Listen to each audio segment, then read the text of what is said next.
আসসালামু আলাইকুম। অলটেক টপিকসের পক্ষ থেকে সবাইকে স্বাগতম। আজকে আমরা দেখব, আপনারা অনেকে কমেন্ট করেছেন যে কিভাবে বিডি লেন প্রো দিয়ে কাজ করার সময় যে অ্যালাইনমেন্টের লেখাটা আসে, ফুট লেখা আসে, সেই ফিট লেখাটা কারো কারো ছোট হয়ে গেছে, সেটা কিভাবে বড় করা যায়, অথবা ছোট থেকে বড় অথবা বড় থেকে ছোট করা যায়, ওই জিনিসটা কিভাবে করবেন সেই বিষয়টা নিয়ে কমেন্ট করেছেন। আজকে আমরা এই বিষয়ের সমাধানটি দেখব যে কিভাবে বিডি লেন প্রো এর অ্যালাইনমেন্টের ফিটগুলো বড় ছোট করা যায়। চলুন আমরা মূল ভিডিওতে চলে যাই। সেজন্য আমরা বিডি লেন প্রো অ্যাপসে ক্লিক করে ওইটার ভিতরে প্রবেশ করব। এটা হচ্ছে আমাদের অ্যাপস। এখানে ক্লিক করলাম। ক্লিক করার পরে এখান থেকে আমাদের এরকম একটা ইন্টারফেস চলে আসবে। আসার পরে এখানে যে প্রথম টুলস মৌজা ম্যাপে জমি পরিমাপ, এটাতে ক্লিক করব। ক্লিক করলাম। ক্লিক করার পরে এখানে দুইটা অপশন আছে মৌজা ম্যাপ প্রবেশ করানোর, এই যে একটা আমাদের সার্ভার থেকে আর আরেকটা হচ্ছে ফাইল ম্যানেজার থেকে। আমরা ফাইল ম্যানেজার থেকে ম্যাপটা নিয়ে নিচ্ছি। এখানে আমি যে কোনো একটা ম্যাপ নিয়ে নিই। এখানে অসংখ্য ম্যাপ আছে। একটা ম্যাপে আমি ক্লিক করলাম। এরকম ইন্টারফেস আসবে। আসার পরে আমরা এখান থেকে এই যে সেভ আছে, এই সেভে ক্লিক করব।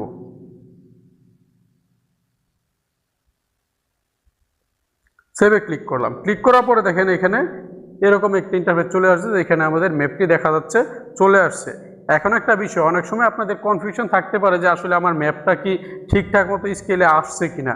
সেজন্য আপনারা চাইলে এই যে এখানে দেখেন নকশার মধ্যে যে স্কেলটি আছে 2 ইঞ্চির, এই স্কেলটা কিন্তু আপনারা চেক করে নিতে পারেন। চেক করার জন্য আপনারা এই যে এখান থেকে লাইন কমান্ড আছে, এই লাইন কমান্ডের মাধ্যমে একটা লাইন নিয়ে আপনারা একটু নিখুঁতভাবে এটার 2 কর্নারে ক্লিক করে দেবেন। এই কর্নারে যে একটা ক্লিক করলাম, আবার স্কেলের অপর কর্নারে আরেকটা ক্লিক করে দিব। তাহলে আমাদের দেখা যাবে আমাদের স্কেলটা ঠিক আছে কিনা। এই দেখেন 649/11 মানে 650, তার মানে ঠিক আছে। ধরেন 660-এর আশেপাশে থাকলেই মোটামুটি ঠিক আছে, তার মানে এটা আমাদের স্কেলটা ঠিক আছে। এখন আমরা তাহলে পরের কাজে যাই। পরের কাজটা হচ্ছে, ধরেন আমরা এখানে এই যে আইকন, যে আইকনটা আছে দ্বিতীয় আইকন, এই আইকনটাতে আমরা ক্লিক করে এটাতে ক্লিক করার পরে আমরা ধরেন যে কোনো একটা দাগের পরিমাণটা করার চেষ্টা করি। ধরেন আমরা এটাই করার চেষ্টা করি।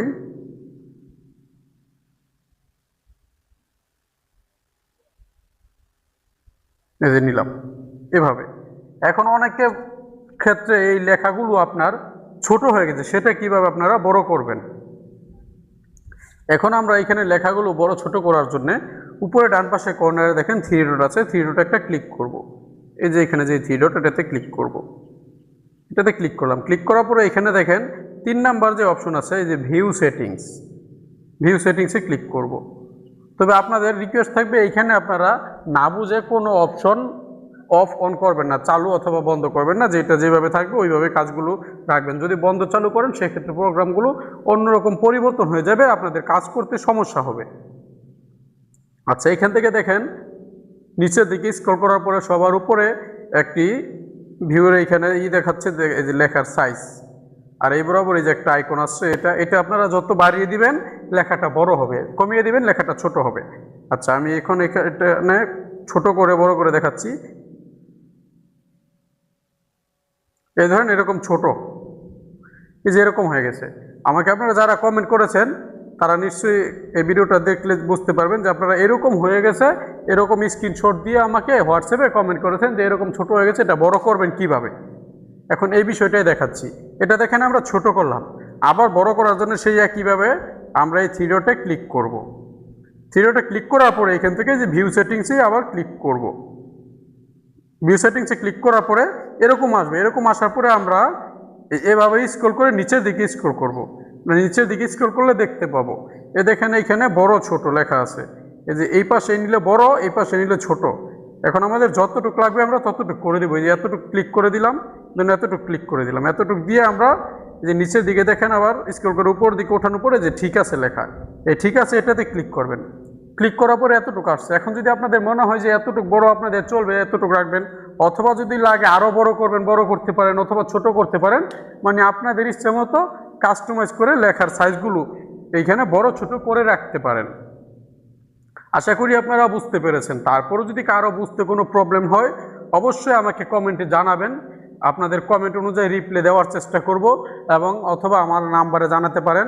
আরেকটা বিষয় দেখেন, এইখানে এই যে লাইনের যে কালারটা, এগুলো কিন্তু আপনারা চাইলে পরিবর্তন করতে পারেন। এই যে এখানে এই কালারটা দেওয়া আছে, এটা কিন্তু এই থ্রি ডটে আবার যদি ক্লিক করেন, থ্রি ডটে ক্লিক করার পরে এই ভিউ সেটিংসে ক্লিক করার পরে দেখেন কালার, টেক্সটের রং নিচে দিকে দেখেন, এই যে এটা হচ্ছে টেক্সটের রং, আর একটা হচ্ছে সম্পূর্ণ প্লটের লাইনের রং। এখন এখানে দুইটা রং, যেটা আপনারা দিবেন ওইটা পরিবর্তন হয়ে যাবে। এই লাইনের এই যে যেমন কালারে যদি ক্লিক করি, ধরেন এটাকে আমরা এই যে ম্যাজেন্টা কালার এটা দিয়ে দিই, সেট করে দিলাম। এখন দেখেন এই যে এখানে আবার যদি লেখার কালারে আমরা ক্লিক করি, ভিউ সেটিংস, এখানে এখানে ধরেন ব্লু কালার দিই, এটা হচ্ছে ভিতরে যে প্লটের কালারটাই দেখেন ব্লু কালার হয়ে গেছে।